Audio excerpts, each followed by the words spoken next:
폴란드의 작가인 셴케비치가 1896년에 쓰신 쿼바디스라는 유명한 소설이 있습니다. 영화로도 만들어져서 방영됐기 때문에 이미 여러분들께서도 잘 아실 것이라고 생각합니다. 그 소설에 보면 비니키우스라고 하는 로마의 젊은 장교가 등장합니다. 아주 좋은 가문 출신의 미래가 보장된 젊은이입니다. 로마의 젊은 장교답게 자유분방한 삶을 거칠 것 없이 살아가는 젊은이입니다. 그런데 어느 날 그가 인생을 전환시키는, 세상적인 표현을 빌려서 쓴다면 운명적인 만남을 가지게 됩니다. 전쟁터에서 돌아온 그는 문안 인사를 드리기 위해서 원로원의 귀족인 플라비우스의 집을 방문하게 되는데, 그 집에서 다른 집에서는 느낄 수 없는 고요함과 평안함을 맛보게 됩니다. 그리고 바로 그 집에서 리기아라고 하는 한 아름다운 처녀를 만나게 되었습니다. 그 순간부터 가슴 속에 사랑의 열병이 들게 됐습니다. 그는 돌아가서 자신의 삼촌이면서 당대 최고 권력자 중에 한 사람인 페트로니우스에게 자신이 사랑에 빠졌노라고 그 모든 사실을 이야기하게 되었고, 삼촌은 조카를 위해서 그 리기아라고 하는 처녀를 빼내주기로 약속을 하게 됩니다. 그런데 알고 보니까 이 리기아는 로마에 의해서 멸망당한 한 작은 나라의 공주였었는데, 나라가 멸망하면서 포로로 끌려온 여인이었습니다. 포로로 끌려왔기 때문에 노예처럼 부려도 좋을 여인이지만, 이 플라비우스의 가족은 그녀를 사랑하는 딸처럼 아끼고 있었습니다. 삼촌이 빼내주기로 했으니 그날이 오기만을 학수고대하고 있었지만, 그 여인이 도착하기로 되어 있었던 날 밤 그 여인은 어디론가 증발해버리고, 그날부터 비니키우스는 이 처녀를 찾아 사방으로 헤매게 됩니다. 그 처녀의 행방을 수소문하는 과정에 놀라운 사실을 하나 알게 됐는데, 플라비우스의 가족도 그렇고 이 처녀도 예수라는 이를 믿는 그리스도인이라는 사실을 알게 됩니다. 그 가족들이 그녀를 딸처럼 사랑하는 이유도, 그 가정에 다른 집에서는 볼 수 없는 평안함이 있었던 것도 결국 그들이 그리스도인이기 때문임을 뒤늦게 알게 된 것입니다. 결국 이 처녀를 찾아내려면 그리스도인들 속으로 파고 들어갈 수밖에 없다는 사실을 알게 되는데, 어느 날 그리스도인들의 비밀 집회가 카타콤 그 지하 무덤 광장에서 열린다는 정보를 입수하게 됩니다. 그래서 이 비니키우스도 변복을 하고 마치 그리스도인인 양 위장을 한 채로 그들 속에 숨어 들어가게 됩니다. 거기 모여 있는 사람들은 대단히 가슴이 설렌 채로 그 자리에 모였습니다. 왜냐하면 거기 귀한 분이 와서 예수라는 분에 대해서 이야기해 주기로 약속되어 있었기 때문입니다. 비니키우스가 거기 가서 보니 그들의 얼굴에 그 플라비우스의 집의 사람들에게서 느꼈던 그 기쁨과 고요한 평화가 흐르고 있다는 사실을 깨닫게 되었습니다. 도대체 이 사람들은 어떤 사람들인가? 거기 모인 사람들은 가슴 속에 한 가지 비밀을 소유한 사람들이었습니다. 그 비밀이란 다름 아닌 예수 그리스도이셨습니다. 여러분, 예수 그리스도는 비밀이십니다. 골로새서 1장 26절 27절에 보면, 이 비밀은 만세와 만대로부터 감추어졌던 것인데 이제는 그의 성도들에게 나타났고, 하나님이 그들로 하여금 이 비밀의 영광이 이방인 가운데 얼마나 풍성한지를 알게 하려 하심이라. 이 비밀은 너희 안에 계신 그리스도시니 곧 영광의 소망이니라. 이렇게 말씀하셨습니다. 왜 그들은 지하 무덤 그 광장 속에 몰래 모일 수밖에 없었는가? 그 이유는 이 비밀을 소유하지 않은 사람들이 이 비밀을 가진 사람들을 핍박하고 박해했기 때문에, 그래서 그들은 밤중에 몰래 모인 것입니다. 그날 거기 와서 이 비밀이신 예수 그리스도에 대해서 이야기해 주기로 한 분은 대단한 분이었습니다. 거기 모인 사람들이 살아생전 한 번이라도 두 눈으로 보기를 학수고대했던 분이 그날 밤에 거기 와서 이야기를 하기로 약속되어 있었습니다. 그는 도대체 누구일까요? 그는 예수님과 함께 있었던 분입니다. 자신들이 그분을 위해서라면 생명이라도 내놓을 수 있을 것이라고 다짐하고 있는 그 예수님과 함께 유대 광야를 걷고, 함께 갈릴리 바닷가를 거닐고, 함께 자고 함께 먹고, 두 눈으로 그분을 보고 귀로 그분의 음성을 듣고 그분을 손으로 만져보고 그분과 함께 했던 사람, 그리고 그들의 가슴 속에 있는 주는 그리스도시요 살아계신 하나님의 아들이시니이다 라고 하는 생명과도 바꿀 수 없는 이 신앙 고백을 제일 먼저 고백했던 바로 그 사람, 그리고 예수님께서 체포돼서 가야바 법정에서 재판받으실 때 그 현장에 있었던 사람, 그리고 부활하신 그분의 모습을 직접 보았던 사람, 승천하시는 그분을 본 사람, 그리고 사람들을 모아 다락방에 가서 기도하는데 그 아버지처럼 인도자가 되었던 사람, 그리고 성령에 충만해서 한번 입을 열어 설교하니 하루에 3,000명이 회개하고 돌아와 세례를 받게 되는 놀라운 일이 일어나게 했던 바로 그 사람이 그날 거기 와서 자신이 본 예수님을 이야기해 주기로 약속되어 있었다는 것입니다. 여러분, 그분이 누구일까요? 그분이 다름 아닌 예수님의 제자 베드로이십니다. 이 장면을 우리가 영화에서 한 장면 따다가 지금 여러분들에게 보여드리려고 하는데 방송실에서 좀 보여주시기 바랍니다. 이 코바디스라는 영화의 한 장면을 따가지고 온 것입니다. 거기 사람들이 둘러앉아 있고 베드로가 저 가운데 서서 예수님을 이야기하는 것, 충분히 여러분 상상하실 수 있는 거 아닙니까? 그런데 그날 베드로께서는 우리가 예수님을 이야기하는 것처럼 이야기하지 않았습니다. 우리들은 마태복음에 보면, 누가복음에 보면 예수님은 이런 분입니다 라는 식으로 말하지만 베드로는 그렇게 말하지 않았습니다. 베드로는 책을 읽어서 예수님을 알게 된 분이 아니고 누구에게 얻어들어서 예수님을 아는 분도 아니셨습니다. 베드로는 내가 그분을 처음 봤을 때, 그분이 나를 제자로 불렀을 때, 내가 그분을 3번이나 모른다고 부인했을 때, 그분이 디베라 바닷가로 찾아오셔서 내게 네가 나를 사랑하느냐고 3번 물으셨을 때, 이런 식으로 하면서 자신이 직접 겪었던, 그분과 자신 사이에 있었던 그 일을 생생하게 거기 모인 사람들에게 이야기하였습니다. 예수님의 키는 어느 정도 되는지, 예수님의 머리칼 색깔은 어떤지, 그분의 눈빛은 어떤지, 그분의 음성은 미성인지 아니면 카랑카랑한 권위가 있는 목소리인지 모든 것을 생생하게 증언했어요. 여러분, 이게 바로 베드로가 예수님을 이야기하는 방식이었습니다. 그날 베드로 사도가 그들에게 예수님을 이야기할 때 듣는 사람들의 가슴이 떨렸을 겁니다. 그리고 베드로가 자신이 저지른 예수님을 3번이나 부인했던 죄를 얘기할 때는 마치 그 죄를 자신들이 저지른 것처럼 눈물을 흘렸을 것입니다. 그리고 네가 나를 사랑하느냐, 예수님께서 베드로에게 물어보셨다는 그 얘기를 들을 때는 그들의 마음속에도 주님, 저도 주님을 사랑합니다 하는 고백이 막 끌어올랐을 것입니다. 그리고 승천하신 예수님께서 올라가신 그대로 다시 재림하시겠다고 말씀하셨다는 이야기를 들을 때 그들의 마음속에 어떤 환난과 핍박이 있더라도 이 믿음을 끝까지 지키겠습니다, 이런 다짐이 새로워졌을 것입니다.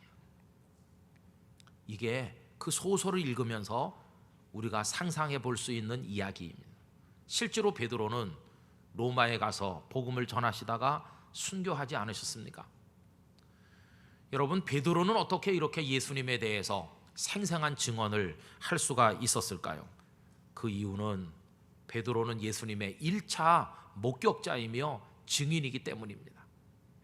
베드로만 그런 것일까요? 그렇지 않습니다. 예수님의 제자가 다 그렇고 오늘 우리가 읽은 요한 1서를 기록한 요한 역시 예수님을 목격한 인물이었습니다. 더군다나 이 요한은 베드로도 경험해보지 못했던 경험을 가지고 있는 특별한 제자입니다. 요한복음 13장 23절에 보면 다음과 같은 말씀이 나옵니다. 예수의 제자 중 하나 곧 그가 사랑하시는 자가 예수의 품에 의지하여 누웠는지라. 여러분, 최후의 만찬을 잡수실 때 다른 제자들은 이렇게 앉아 있지만 이 요한은 가장 나이가 어린 제자로서 예수님이 얼마나 사랑하셨는지 마치 예수님 품에서 어리광 피우는 동생처럼 예수님의 가슴에 떡 기대 누워 있었던 사람이 바로 요한입니다. 예수님의 가슴이 얼마나 넓고 따뜻한지, 예수님의 심장 박동이 어떤지, 예수님의 채취가 어떤지를 생생히 알고 있는 요한이 이 요한 일서를 기록하셔서 우리에게 전해주는 것입니다. 그래서 뭐라고 말합니까? 본문 1절을 보시기 바랍니다. 태초부터 있는 생명의 말씀에 관하여는 우리가 들은 바요, 눈으로 본 바요, 자세히 보고 우리의 손으로 만진 바라. 태초부터 있는 생명의 말씀이란 예수님을 가리키는 표현입니다. 현대인의 성경은 조금 쉽게 번역을 했는데, 세상이 창조되기 전부터 계신 생명의 말씀이신 그리스도에 대하여 우리는 들었고 우리 눈으로 똑똑히 보았으며 손으로 직접 만져보았습니다. 이렇게 얘기하는 것입니다. 베드로도 요한도 우리 주님을 직접 보고 듣고 만져본 1차 목격자들이라고 하는 것입니다. 그럼 여러분, 이분들은 어떻게 예수님을 보고 듣고 만질 수 있었을까요? 참 바보 같은 질문이지만 예수님께서 그들 곁에 계셨기 때문이었습니다. 만약에 예수님께서 그들 곁에 계시지 않으셨더라면 아무리 노력을 해도 예수님을 볼 수도, 음성을 들을 수도, 만질 수도 없었을 것입니다. 여러분, 예수님은 당신을 그들에게 보여주셨습니다. 오늘 본문 2절에 보면 나타내신 바 됐다는 표현이 2번 나오는데 2절을 다 같이 읽어보시겠습니까? 이 생명이 나타내신 바 된지라. 이 영원한 생명을 우리가 보았고 증언하여 너희에게 전하노니 이는 아버지와 함께 계시다가 우리에게 나타내신 바 된 이시니라. 아멘. 여기 나타낸다는 말은 파네로라고 하는 헬라어 단어인데 계시한다, 열어서 드러내 보여준다, 그런 뜻을 가지고 있습니다.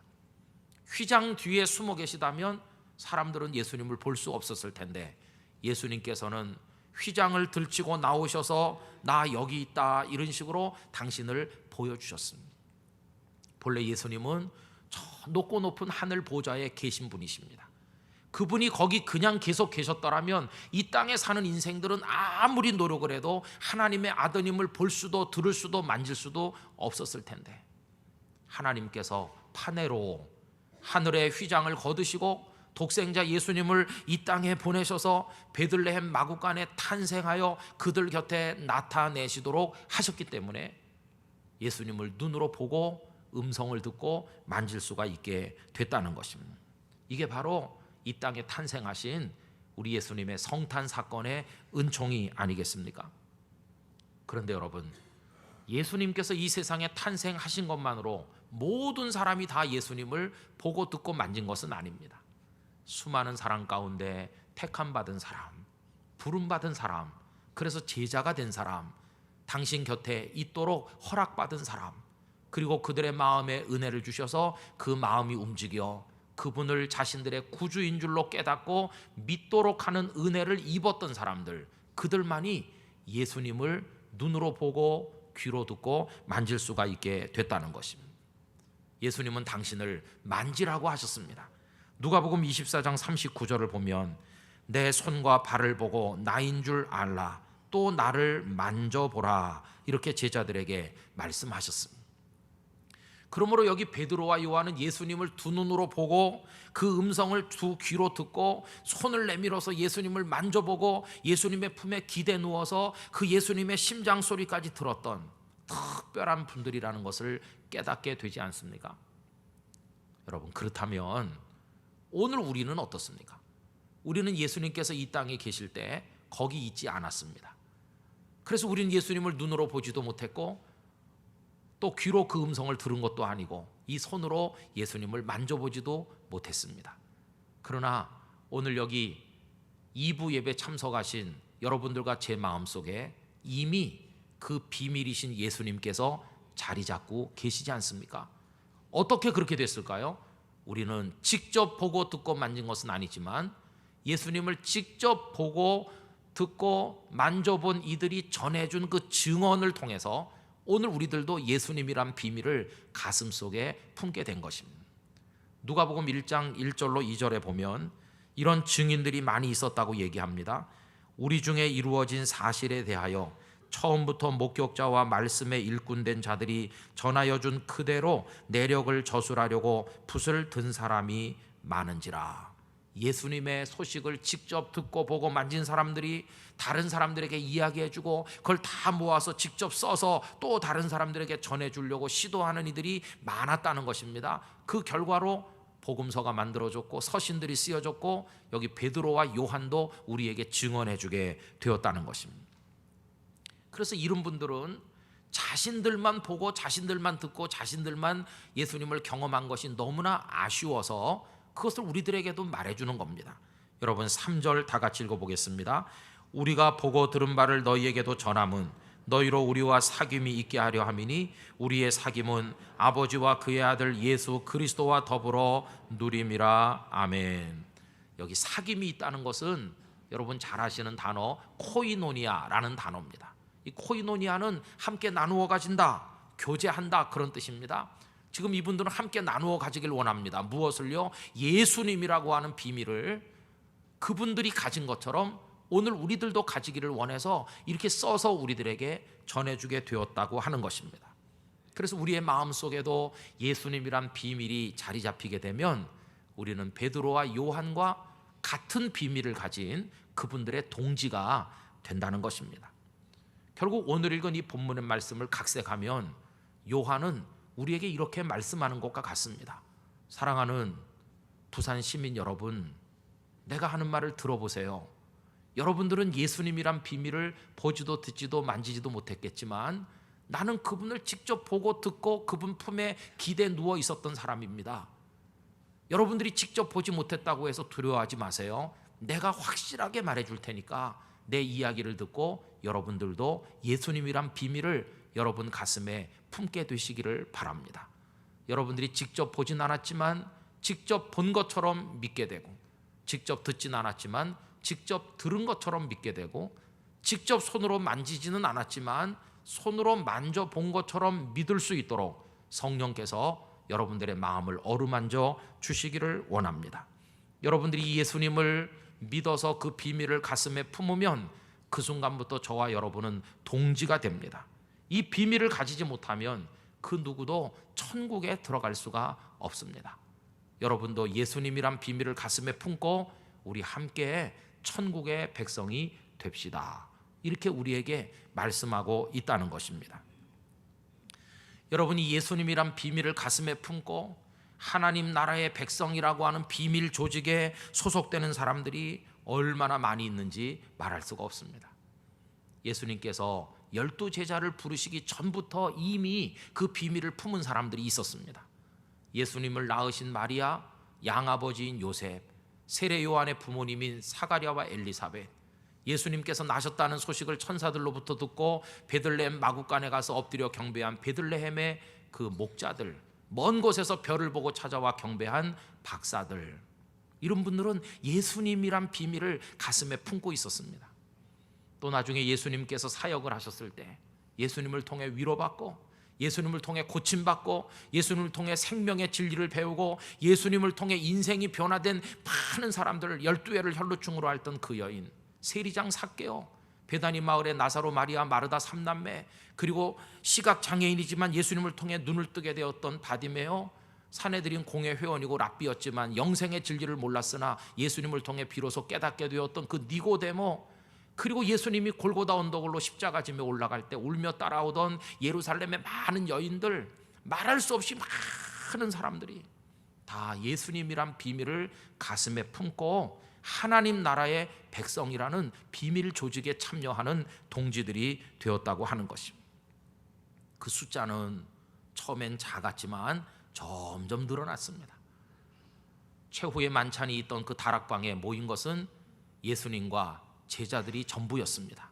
그러나 예수님 승천하시고 나자 그 다락방에 120여 명쯤 되는 사람들이 모였고, 아까도 말씀드린 것처럼 베드로 사도께서 설교했더니 하루에 3,000명씩 이 비밀 조직에 예수님을 품고 가입하는 사람들이 나타나게 됐습니다. 그 숫자가 기하급수적으로 늘어나게 되었습니다. 지금 이 순간에도 이 지구촌 70억이 넘는 사람들 가운데, 저 아프리카 장글에서도, 세계 빈민들이 살고 있는 그 빈민굴 같은 골목에서도, 이 골목 저 골목, 이 거리 저 거리에서, 이 골방 저 골방에서, 이 예배당 저 예배당에서 많은 곳에서 다양한 방법으로 예수님이란 비밀을 전해 듣고 그 예수님을 가슴에 품고 하나님의 나라 백성이라고 하는 비밀 조직의 한 사람으로 기꺼이 가입하길 원하는 사람들이 이 순간에도 많아지고 있는 것입니다. 끔찍한 일이 벌어지는 휴전선 넘어 북한 땅에도 이 비밀을 가슴에 품고 이 비밀과 생명을 기꺼이 바꾸리라 생각하는 우리의 동지들이 바로 거기도 계시지 않습니까? 오늘 우리도 이 비밀에 가입하고 있는 사람 아니겠습니까? 오늘 우리가 예배하는 이 자리는 우리 선배들이 모였던 다락방과 같고 로마의 성도들이 모였던 카타콤 지하무덤 광장과도 같습니다. 그분들이 소리 죽여서 거기 모여들듯이 오늘 우리도 각 곳에서 준비하여 오늘 이 자리에 모이지 않았습니까? 그분들이 거기 모여 함께 기뻐하고 그 예수 그리스도를 공유한 것 때문에 서로 얼싸안고 형제 자매로 하나님을 찬송하는 것처럼 우리도 여기 모여서 같이 예배하고 하나님을 찬송하면서 살아가게 된 것 아니겠습니까? 오늘도 이렇게 왔고 앞으로도 우리는 그렇게 할 것입니다. 우린 성격도 다르고 입맛도 다르고 환경도 다르고 생각도 다 다르지만 예수님이라고 하는 이 공통의 비밀을 함께 가졌다는 한 가지 이유로 인해서 우리 모두는 그분 안에서 형제 자매가 된 것입니다. 지금 우리는 땅끝 교회 안에 모여 있지만 남성교회, 제1, 제2, 제3 영도교회들, 그리고 주변에 영도 지역의 60여 교회, 부산의 1800여 교회, 우리나라 전체 6만 5천 개가 넘는다고 하는 그 교회들마다 이 비밀을 가진 우리 동지들이 다 산재하여 있습니다. 지금은 한 곳에 다 같이 모일 수 없는 현실적 제약으로 인해서 따로따로 모이고 있지만 그분들이 다 우리의 동지들입니다. 언젠가 그날이 오게 될 때, 그때는 저 하늘나라에서 한 분 예수 그리스도를 통하여 한 하나님 아버지 앞에 우리가 다 같이 모일 것입니다. 그때는 우리보다 먼저 이 비밀을 품고 살다 가신 선배 우리 조상들까지도 그 자리에 다 같이 모이게 될 것입니다. 우리를 그 가운데 한 사람으로 불러주신 하나님께 감사와 찬송과 영광을 올려드리면서 예수님이란 비밀을 가슴에 품고 우리의 삶을 살아나가야 될 줄로 믿습니다. 여러분, 이 비밀이신 예수 그리스도를 가슴에 모시면 그 삶이 어떻게 될까요? 그 삶은 오늘의 난관과 고통을 이기는 기쁨의 삶이 됩니다. 오늘 본문 4절 말씀을 보십시오. 우리가 이것을 쓰면 우리의 기쁨이 충만하게 하려 함이라. 할렐루야. 이것을 전해주는 요한도 기쁘고 그걸 전해 듣는 사람들의 마음도 기쁘고 모두가 다 같이 기쁘다는 것입니다. 여러분, 예수님께서 오늘 이 자리에 계십니다. 여러분들의 마음속에 영으로 임하여 계십니다. 우린 예수님을 통해 구원받았습니다. 예수님의 다스림을 받을 것입니다. 예수님을 통해 세상을 이기게 될 것입니다. 예수님과 함께 이 땅을 걸어가게 될 것입니다. 그리고 언젠가 이 땅의 삶이 끝나는 그날이 올 때 우리는 예수님의 이름을 높이 들고 영원한 생명의 나라 천국에 들어가게 될 것입니다. 그것이 우리를 기다리고 있는 우리의 미래인 것입니다. 블레즈 파스칼은 팡세라는 유명한 책에서 3가지 종류의 내일이 있다 그렇게 말했습니다. 하나는 내일 공포와 두려운 일이 일어날 거라고 떨면서 기다리는 사람의 내일, 얼마나 두렵고 불안한 내일이겠습니까? 하나는 뭐 그저 그렇겠지 이렇게 생각하며 사는 사람의 그 내일, 아무 감동도 없는 밋밋한 내일이 될 것입니다. 그러나 내일은 내가 결혼하는 날이야. 그 내일 결혼하기로 예정되어 있는 사람의 그 내일은 얼마나 기다려지는 내일이겠습니까? 여러분, 그렇다면 우리 그리스도인들의 내일은 어떻습니까? 우리의 내일은 천국에 예수 그리스도와 더불어 만나게 될 그 기쁨의 내일입니다. 그러면 내일이 그런 사람은 오늘을 어떻게 살까요? 내일은 무서운 일이 일어나는 불안한 날일 거라고 생각하는 사람의 오늘은 공포의 오늘이 될 것입니다.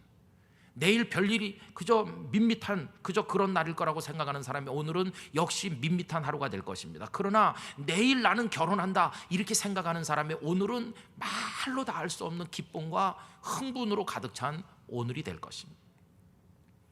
천국에 들어가서 살 삶은 우리들의 내일이라면 그걸 바라보며 사는 이 땅에 몇십 년 머무는 우리의 인생은 바로 오늘이라고 말할 수 있습니다. 이 세상에는 걱정거리도 많고 환난도 많고 시련도 많지만 이 오늘을 기쁨으로 살아가는 비결은 무엇인가? 바로 내일 우리가 결혼할 것을 내다보는 흥분으로 오늘을 기쁨으로 삽니다. 내일 우리는 누구와 결혼합니까? 우리 성도들의 영적 신랑은 우리 구주 예수님이십니다. 우리가 이 땅의 삶을 끝내고 그 나라에 가게 될 때 천국 언덕에서 예수님께서 우리를 영접해 주시는 그날 우리는 영원한 생명의 나라의 신부처럼 들림받게 될 줄을 믿습니다. 그걸 기대하기 때문에 오늘 아무리 어렵고 힘들고 속상한 일들이 우리에게 있다고 할지라도 우린 그걸 이기면서 기쁨으로 우리의 삶을 살아가게 된다는 것입니다. 여러분, 앞에서 말씀드린 그 소설 코바디스의 마지막 이야기는 어떻습니까? 이 비니키우스는 그 여인을 위하여 자신의 신분과 창창한 미래를 다 포기하기로 결심하였습니다. 한 여인을 얻기 위하여. 그 여인에게 다가서다가 비니키우스는 자기도 모르는 사이에 예수님께 다가서게 되었습니다. 그 여인을 사랑하다가 자신도 모르는 사이에 그 여인이 사랑하는 예수님을 함께 사랑하게 됐습니다. 어느새 비니키우스의 가슴 속에도 생명과 구원의 비밀이신 예수 그리스도께서 자리 잡게 되셨습니다. 그리고 그들은 이 땅에서 결혼해서 사는 대신 영원한 하늘의 생명을 얻는 쪽으로 마음을 굳히게 됐습니다. 폭군 네로가 그 두 남녀에게 신앙을 포기하라고 협박을 가했을 때 그들은 기꺼이 이 땅의 생명을 내놓고 하늘의 사람이 되기로 작정하고 믿음을 굽히지 아니하게 됩니다. 결국 그 여인이 황소의 등에 엎인 채로 원형 경기장에 나가게 되고 그 여인이 죽어가는 모습을 지켜봐야 되는 딱한 형편에 처했지만 하나님께서는 극적인 방법으로 그들을 건져내시고, 그리고 폭군 네로는 사람들에 의해 쫓겨나 죽임을 당하게 돼요. 이 두 사람의 주인공은 사랑도 얻고 믿음도 얻고 영원한 생명도 얻는 것으로 소설이 대단원의 막을 내리게 되는 것을 보게 됩니다. 여러분, 저와 여러분은 이 비밀에 참여한 사람들입니다. 전에도 말씀드린 것처럼 이미 알려졌지만 그래서 사람들이 이제 다 알게 된 것, 그건 비밀이 아닙니다. 알려지지 않아서 모르는 건 비밀이죠. 일단 알려지면 누구나 다 아는 거, 그래서 더 이상 비밀이 아닌 것을 시크릿이라고 합니다. 그러나 널리 알려서 공표했음에도 불구하고 어떤 사람은 여전히 모르는 거, 그래서 비밀인 채로 남아있는 게 이게 미스테리입니다. 여러분, 예수님의 생명은 아는 사람만 아는 비밀입니다. 모르는 사람은 여전히 모르는 비밀입니다. 예수님이 주시는 은총도 아는 사람만 아는 비밀이고 모르는 사람은 여전히 모르는 비밀로 남아있습니다. 예수님은 미스테리이십니다. 그 미스테리를 소유한 사람, 지구촌 70억 인구 가운데 그리 많지 않습니다. 정말 거듭나고 변화된 진정한 예수님의 사람은 언제나 소수입니다. 이 소수의 비밀을 가진 성도들이 좁은 길을 걸어서 오늘도 천국으로 걸어가고 있는 것입니다. 그들이 오늘 예배당에 모여서 하나님을 찬송하는 것입니다. 그러면서 영원한 천국에 이를 그날을 가슴속으로 그리워하면서 오늘의 삶을 견디고 이기고 살아가는 것입니다. 베드로와 요한이 자기들 가슴에 있는 이 비밀을 우리에게까지 전해주기를 소원했던 것처럼 이제 우리가 할 일은 이것을 우리 당대 사람들에게 말해주고 우리 아들 손자에게 물려가는 것이 우리가 할 일이라고 믿습니다. 성도 여러분, 비밀을 가진 사람, 그 중에 한 사람으로 하나님에 의해 부름받으신 것을 축하하고 자랑스러워하면서 이 비밀을 가진 성도답게 이 땅에서 승리하시기를 예수님의 이름으로 축원합니다. 다 같이 기도하겠습니다. 이제 우리 잠시 후에 참 반가운 성도여 이 찬송을 부를 것입니다. 모든 사람을 그렇게 부르지는 않습니다. 이 비밀을 가슴에 가진 사람만이 참 반가운 성도 가운데 한 사람이 되어 다 같이 모여 하나님을 송축하고 예배하게 되는 것입니다. 우리 모두는 예수님을 우리 가슴에 모시고 삽니다. 주님, 이 믿음 가진 그리스도인으로 당당하게 세상을 이기며 천국에 이르는 그날까지 걸어가게 하여 주시옵소서. 다 같이 합심하여 기도하도록 하겠습니다. 거룩하시고 사랑이 많으신 아버지 하나님, 오늘 저희들 이 자리에 모여 예배할 수 있는 놀라운 특권을 허락하여 주신 것을 감사드리옵나이다. 저희들은 예수님이란 비밀을 가슴에 품고 사는 택한 하나님의 백성이 되었습니다. 얼마나 감사한지 말로 다 할 수가 없습니다. 아버지 하나님이여, 비밀을 가진 사람들로서 카타콤 지하 무덤에 모이는 그들처럼 우리도 이 자리에 모였으며 영원한 천국을 향해 나갈 것입니다. 아버지 하나님, 그리스도인다운 자부심을 가지고 세상의 삶에 굴하지 말고 강하고 담대한 하나님의 백성으로 살아나갈 수 있게 하여 주시옵소서. 빛나는 내일로 인하여 오늘의 삶이 기쁨으로 넘쳐나는 저희 모두가 되게 하여 주시옵소서. 예수 그리스도라는 비밀을 우리의 가슴에 심어주신 하나님을 찬양합니다. 이 예수님을 모시고 당당하게 오늘을 살아 영원한 생명의 나라 내일에 들어갈 수 있는 저희 모두가 되게 하여 주옵소서. 예수님의 이름으로 기도하옵나이다. 아멘.